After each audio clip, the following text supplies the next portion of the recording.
Sabi mga kababayan ni Senator Robin Padilla, iniwan na daw tayo ng Vietnam.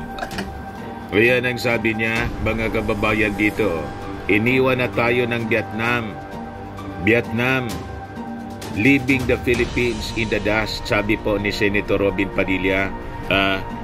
Ito naman si Robin Padilla, si kabayang Robin. Paano iniwan tayo ng Vietnam? Chinek mo ba kung lumamo na tayo ng alikabok? Bakit niya Mr. Maravilla sinabi ni Senator Robin Padilla? Basta sabi niya, kulay lang.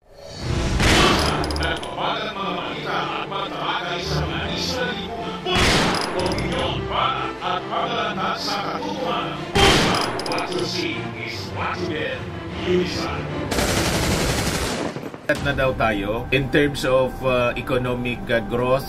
Yan ang sabi niya rito. Senator Robin Padilla could not hide his frustration at how the Philippines is now lagging behind Vietnam. In a recent Facebook post, Padilla lamented the country's sluggish economic state compared to the progress of its Asian neighbor. Basta ka na lang nagsasalita ng ganyan. Chinek mo ba, Senator Robin, yung datos? Kung totoo yung mga pinagsasabi mo, hindi mo man siguro chinek kung tama ba na sabihin nating kumakain na tayo ng alikabok, naiwan na tayo ng Vietnam in terms of economic growth. Sa bagay, ano asahan namin sa inyo na i-check yung datos, yung sa lawal nga ninyo, hindi ninyo na-check nung nag-online selling kayo with your wife, dumungaw yung ibong Adarna.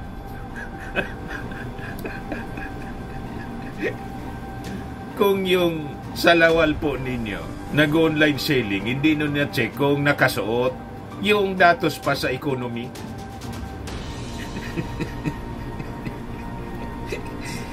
Ikaw niya talaga, Mr. Maravillas, na alala mo na naman yung walang karsunsilyo na nag-online selling si Robin Padilla. Ano hindi ko maalala na kung ano-anong pinagsasabi niya na hindi man lang sine-check kung totoo yung datos.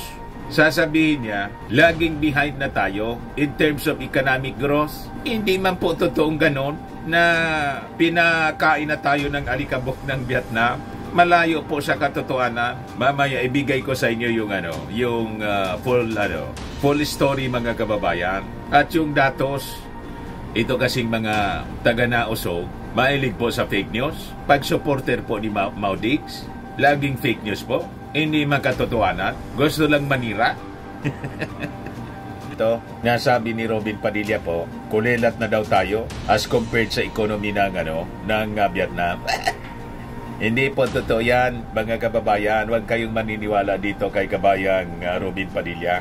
Ngayon, bakit ba niya nasabi? Sabi ni Robin Padilla rito, he made the comment after Vietnam Airlines launched its flights connecting Manila to its two major cities, Hanoi and Ho Chi Minh. Vietnam Airlines, the first airline in Vietnam to offer direct flights to Manila, kicked off the service on June 17. Para yun lang ang yung base mo na sabihin mong kulilat na pag-iwanan na tayo ng Vietnam. Napakababaw naman. Ba't hindi mo tingnan yung data? Yung ranking ng economy ng mga bansa sa Southeast Asia para lumipad lang ng direct flight yung Vietnam Airlines sa dalawang syudad ng Vietnam, Manila to cities in Vietnam. Sasabihin mo, napag-iwanan na tayo. Napakababaw naman po, kabayang Senator Robin Padilla, yung base mo sa pagsabi na kulilat na tayo. Ayan po, sabi niya dito, congratulations, Chokmong. Congratulations, mabuhay, lumayag na ng tuluyan ang Vietnam at iniwan na tayo. Vietnam pulling away, leaving us behind, Padilla said in a Facebook post on July 19. So napakababaw po ng base ni Senator Robin Padilla sa pagsasabing kulilat na tayo as compared to the economy ng Japan. Ang katotohanan dyan mga kababayan, maganda po yung ating standing, yung ating ranking Talo natin yung Japan. Ngayon po ang balita dito. Ito yung data po. Oh. Vietnamese economy. Vietnamese GDP size ranks 5th in Southeast Asia. Pang-5 lang siya po. Sabi dyan, Vietnam's gross domestic product. Sa inyo, yung full story ng balitang yan, click subscribe muna dito sa ating YouTube channel and hit the notification bell para lagi po kayong updated sa mga kaganapan dito sa ating bansa. Like and share na rin po ninyo ang ating video. At huwag na rin po ninyo na skip yung ating mga commercial ads para tuloy-tuloy lang ang pag-unlad ng Bagong Pilipinas. Sa mga nagana po ng malinis and spacious fitness gym, pumunta lang po kayo sa aming Colossal Fitness Gym. We also offer Grab Car Rental with our brand new 2023 model ng Toyota Innova. We also accept booking for those who are planning to travel via PAL, Cebu Pacific, and other airline companies, local and international, and bills payment for Meralco Bills, Aleco Bills, PLDT, etc. Ang Colossal Fitness Gym is located at 3rd floor Security Bank Building, Lanco Business Park, Legazpi City, Albay. For inquiries, look for Gilon Maravillas, contact number 0966-802-0949. Yan po yung aming Innova. Lagi na pong matao sa amin.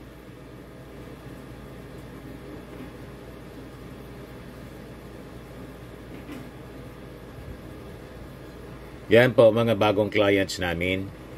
Napakaganda at colorful at napakalinis ng aming gym po. Pati mga foreigners po pumupunta sa amin, mga British tourist po sila dito sa Legazpi.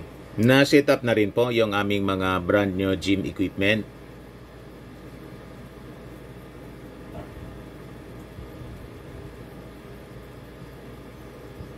May treadmill na rin po kami. Ito naman po yung bago naming product na binibenta online. Eye Glow Serum, whitening po siya. Tingnan ninyo yung epekto sa aking anak na architect before and now. Yung mga inquiries po ninyo, dumiretso na lang kayo sa kanyang Facebook account, Riz Maravillas. Ito naman po, Firmax Firming and Lifting Cream, pinapahid po sa mga pulses in affected area. Mainam po sa paninigas ng mga kaso-kasuan. Ito naman po, Automax Radiant Serum. Sa mukha naman yung application, anti-aging po siya. You will look 10 years younger than your age. Sa mga cancer patients naman po, baka lang gusto ninyo itong itry. Naing siya red mixed fruit drink. Hindi mo po siya gamot, food supplement siya. Kaya lang, gawa siya mga kababayan sa goji berry. Yung goji berry may anti-cancer properties. O ngayon, yung mga inquiries ninyo, dumiretso na lang kayo sa aming messenger sa Facebook para masagot namin agad. Ayos pa? Ayos na ayos niya, Mr. Maravilla. Guys, last year was estimated to stand at about 433.3 billion US dollars, ranking 5th in Southeast Asia, according to the latest figures released by International Monetary Fund or IMF. Ano sabi diyan? Last year saw the GDP scale of Southeast Asia as a whole reached about 3.86 trillion US dollars, of which Indonesia took the lead in the region with estimated GDP of about 1.42 trillion US dollars. Ano pang sabi diyan? Thailand ranked second with GDP scale of 512.19 billion US dollars, followed by Singapore and the Philippines. O, kita ninyo? Yun Singapore, mga kababayan, 497.37 billion US dollars. Pang-apat po tayo, 435.67 billion US dollars yung ating GDP. So mas abante tayo, number 4. Yung Vietnam, number 5. Paano kulila tayo? Paano kumain na tayo ng alikabok? Laging behind in terms of economic growth. Dapat sa iyo paimbestigahan diyan sa Senado for spreading fake news. Wala kang pagkakaiba sa mga nausog. Sa bagay, kaalyado mo yung mga nausog na mahilig magpakalat ng fake news. O yun na rin kayo. Kaya birds of the same feather talaga, flock together. Napakalinaw. Yan number 1 Indonesia, number 2 Thailand, number 3 Singapore, number 4 Ay ba man pala to? Ito pala, mga kababayan, no? Sabi diyan, what is the fastest growing economy in Southeast Asia? The Philippines. The Philippine economy grew at 5.7% in first quarter 2024, marginally higher than the 5.6 gross in the fourth quarter of 2023. Philippines full year 2023 GDP gross strongest among major Asian economies. Sabi po ng Department of Finance. Tayo yung pinakang mabilis, mga kababayan, sa mga bansa sa Southeast Asia. Ano? Napakalinaw, Southeast Asia. Fastest growing economy. What is the fastest growing economy in Southeast Asia? The Philippines. Paano naging kulila tayo? O ito, ASEAN Economic Outlook in 2024. Ano sabi dyan? Ang Vietnam's GDP growth rate in 2023 was estimated at 5.1%, with economic growth momentum having been impacted by weak demand in the key export markets including the US, EU, and mainland China. Yung ating bansa, the Philippines, economic growth remains strong in 2023 with GDP growth improving to a pace of 5.9% in the third quarter of 2023 compared with the GDP growth of 4.3% in the second quarter of 2023.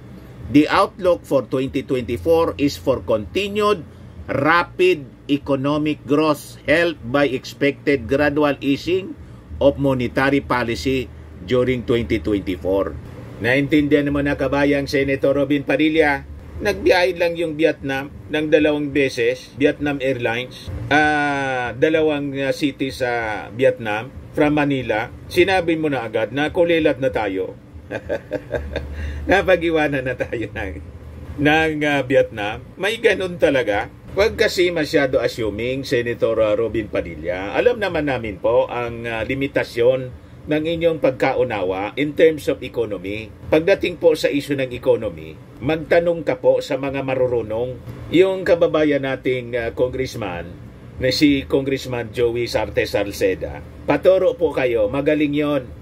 Malawak yung pagkaintindi kasi nagisang senior economic advisor ni dating Pangulong GMA and isa siyang kilalang economist ng ating bansa. Huwag daldal ng daldal, basta lang daldal ng daldal kasi magmumuka kanyang ingot. Alam namin yung background mo sa criminology. Yun yung tinapos po ninyo, tapos artista ka na. Dahil sikat ka, nagi kang senador, number 1 senator. Pero yung pagiging po ninyong artista at pagiging number 1 senator, hindi yan nangangahulugan na kayo po ay qualified na magsalita tungkol sa economy. Huwag masyadong assuming, huwag mahiyang magtanong. Tama? Sa mga nakakaunawa, yung ating mga bilyonaryo nga dito po, tuwang-tuwa sa pamamalakad ng ating Pangulong Bongbong Marcos. This is the first time anya na nangyari sa isang administrasyon na yung mga magagaling sa negosyo po sa ating bansa, ginawang advisor lahat ng ating Pangulo. Only in the Philippines. Sabin Aboitiz praises BFF Marcos for creating advisory council of billionaires. Sabi naman ninyo, mangyari na anya yan. Mga elitist policy, hindi makamasa kasi yung mga economic advisor ng ating Pangulo, mga bilyonaryo, ilangan man po yung mga militant yung advisor ng ating Pangulo pagdating sa economy. Ang mga militant po, ang alam nila, magreklamo. Di ba? Ang mga bilyonaryo, mga businessmen, sila po ang nagpapatakbo ng economy, creating jobs, investments. Sila yung nakakaunawa niyan. Kaya nga sila mga bilyonaryo. Gusto nating umasinso, yumaman ng Pilipinas. Kukonsultahin mo, manggagawa, farmer, konsultahin mo yung mga billionaires, mga mayayaman. Gusto mong yumaman, dapat ang konsultahin mo, mayaman, hindi mahirap. Tama? Para maturuan yung mahirap na umangat sa buhay Ang pwedeng magturo niyan, yung angat sa buhay. Naintindihan na ninyo? Siguradong sasabihin, mga burgesa niya, mga bilyonaryo, yun lang yung karab-ilbos ng ating Pangulong Bongbong Marcos. Ginawa niyang advisor para makatulong sa kanya, mga kababayan, sa pagpaunlad ng ekonomiya ng ating bansa kasi sila ang may knowledge. Pero tingnan ninyo yung ating Pangulong Bongbong Marcos, nag-iikot sa Pilipinas. Kaya nga po, negosyante yung kanyang ginawang Agriculture Secretary. O tingnan ninyo, maganda yung takbo ngayon ng ating agrikultura. May magandang programa na ginagawang trial ngayon na magbebenta po ng 29 pesos per kilong bigas all throughout the country. You see? Kasi yung objective ng ating Pangulong Bongbong Marcos, maibaba po sa 20 pesos per kilo yung bigas para sa ating mga mamamayan. Meantime, may programa siya para sa 29 pesos muna na bigas habang hindi pa natin masyado nadidevelop yung ating agriculture, nagsisimula pa lang tayo. So balikan natin itong kwento. Ayan ba, only in the Philippines, Sabine Aboitiz praises BFF Marcos for creating Advisory Council of Billionaires. Yan po si Aboitiz. Sabi diyan, Billionario Sabine Aboitiz is thrilled that he and some of the Philippines' richest persons have a say in the Marcos administration's policy making through the Private Sector Advisory Council o PSAC. Ahead of the President Marcos Jr.'s third State of the Nation address, bukas po, Aboitiz heaped praises on his longtime friend for strengthening the collaboration between the government and private sector. Importante po yung close collaboration ng pribadong sektor sa kanang gobyerno. Itong mga billionaires ng ating bansa, mga negosyante, sila yung nagdi-deliver po ng billion-bilyong taxes na nagagamit po para sa implementasyon ng mga infrastructures natin. Maserbisyuhan yung ating mga mamamayan. Pagtatayo ng mga infrastructure, kalsada, tulay, airport. Kaya tingnan ninyo yung naiya po. O diba, ang nag-develop ngayon, inaward po at no cost sa ating gobyerno. Kikita pa yung ating gobyerno. Yung San Miguel Corporation, si Ramon Ang, nakita ninyo yung strategy. Ganon po. Kung yung magsasaka, konsultahin para sa pag-develop ng airport po. Magagawa ba yon? Di ba? So sabi niya rito, nowhere have I heard of a country anya where the president meets with the private sector on a scheduled basis every other Thursday at 2 p.m. It's unheard of, he said in an interview, mga kababayan, posted by the Presidential Communications Office. Si Aboitiz, presidente at Chief Executive Officer po ng Aboitiz Equity Ventures, is PSAC's lead convener. Other billionaires who are part of the council include Ports magnate Enrique Razon, MVP Group's top honcho Manny Pangilinan, Alliance Global CEO Kevin Tan, JC Summit Holdings Lance Gokongwi, Crispo of the Century Pacific Group, Joey Concepcion of RFM Corporation, and Dennis Oy of Converge.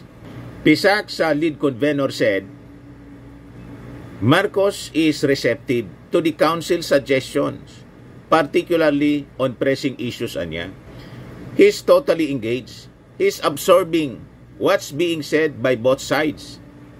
And then, he balances it out, sabi po ni Aboitiz. So napakaganda yung strategy ng ating Pangulong Bongbong Marcos. Pinakikinggan niya yung mga bilyonaryos, yung mga suggestions nila. Pero hindi man lahat ng suggestion, i-implement niya, binabalansi niya po for the benefit of the masses ng mga mamamayang Filipino. Kasi nga po, sabi nga natin, paano mo maiangat ang ating bansa kung ang kausap mo, mga tao na wala man pong knowledge kung paano gawin. Di ba? Yung mga bilyonaryos, mga kababayan, sila yung may experience. Nagawa nila sa kanilang negosyo nagawa nila sa kanilang sarili. Alangan man si Calio yung kumandidato sa pagka-presidente, ang tatanungin natin. Tanungin natin siya kung ano ang reklamo nila. Marami sila. na reklamo. Pero dapat babalansin natin. Hindi lahat ng kanilang reklamo i-address natin. Kasi yung iba na reklamo nila, mga kababayan, baka kapritso na lang po. Babangga din sa interes ng iba. So kailangan balansihin po. Ganon din po, pag kinonsulta yung mga bilyonaryo, binabalansi rin. Baka din interes lang nila yung kanilang sinasabi. So ganon ang ating presidente. Lahat na sektor ini-engage niya. Sa pag-iikot niya sa buong Pilipinas, ini-engage niya yung mga farmers, fishermen, ordinary folks, ordinary people, mga mahirap. Kaya nga po, yun ang ginagawa niya sa pamimigay ng mga ayuda. In like manner, doon na rin yung panahon ng kanyang consultation para personal niyang matingnan ang kanilang mga pangangailangan. Tapos, kausap niya yung mga bilyonaryos. Ano ang maitutulong nila? Through their investments, through their knowledge, mga kababayan, to create opportunities, employment opportunities, jobs, and investments. Pati yung pag-implement ng mga infrastruktura na kailangan po ng ating bayan. Nakita niyo? So napakaganda po ang sinasabi ng ginagawa ng ating Pangulong Bongbong Marcos. Kaya bukas po, pakinggan po natin ang sasabihin ng ating Pangulo sa kanyang third zona po. Yan po yung third zona, State of the Nation Address, reformang pangsakahan. Galing ito sa first zona. Tinupad niya po ito. Congress must also pass a law that will emancipate the agrarian reform beneficiaries from the agrarian reform debt burden. Dinilit na niya po. Binura na niya yung lahat ng pagkakautang ng ating mga agrarian reform beneficiaries. Sa second zona, tulad ng ating pinangako, ipinagpatuloy natin ang reformang pansakahan. Ayan po, mga kababayan, New Agrarian Reform Emancipation Act o Republic Act 11953, dilagdaan ni Pangulong Ferdinand Marcos Jr. noong July 7, 2023. Sabi diyan, ang nakatanggap ng titulo para sa kanilang sariling lupang pansakahan mula Hulyo 2022 hanggang Hulyo 10, 2024 umabot sa 138,056. Kita niyo pa? Ayan lang muna mga kababayan, abangan natin bukas yung third zona ng ating Pangulo. Huwag kayo makikinig sa zona ng mga nausog, lahat yung kasinungalingan po. Wala kayong mapupulot doon, kundi mga kasinungalingan lang po ng mga nausog. Kasi ang intensyon nila, iupo si Inday. Hindi na makapaghintay po ng 2028 election. Gusto nilang lusubin na ang palasyo, iupo si Inday. Na yung DepEd nga po, hindi na naayos. Tapos gustong umupo bilang Pangulo. Saan kapulutin yan mga kababayan? So ako po si Dante Maravillas. Bye-bye. God bless.